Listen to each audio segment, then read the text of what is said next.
Liberals often say that their legacy is the legacy of civil rights, women's rights, workers' rights, voting rights, etc., and the legacy of conservatism is everything against that. Especially they like to mention like the 1960s about how LBJ, how he was part of the Democratic Party, and this is when all the Republicans became racist and all the racists and the Democratic. Yeah. So how would you respond to this? Okay, so the idea, so this is a very famous kind of leftist nostrum, which is the idea that the parties flipped places in the 1960s.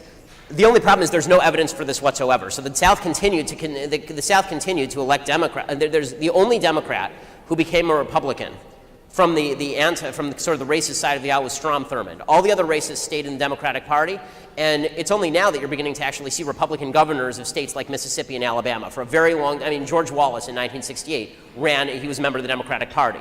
Right? It was Democrats who were standing and barring schoolhouses. Orville Falbus was a Democrat. It was Democrats in the South who were barring the entry into the schoolhouses. As a proportion of the voting base, more Republicans than Democrats voted for the Civil Rights Act of 1964.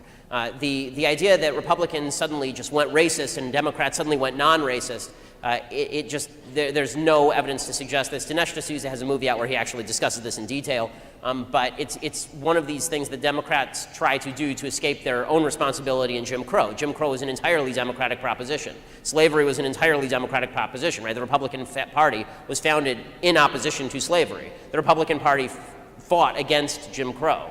The idea that all of a sudden, the real reason that the South started to vote Republican has far less to do with racial questions than it has to do with social questions. The Equal Rights Amendment was one. The crime wave that sort of struck in the 1970s was another. But the entire country turned Republican too. I mean, by 1984, Ronald Reagan won every state except Minnesota. So the notion that it was only happening in the South is just not true.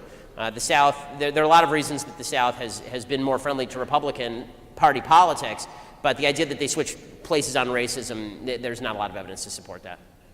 This is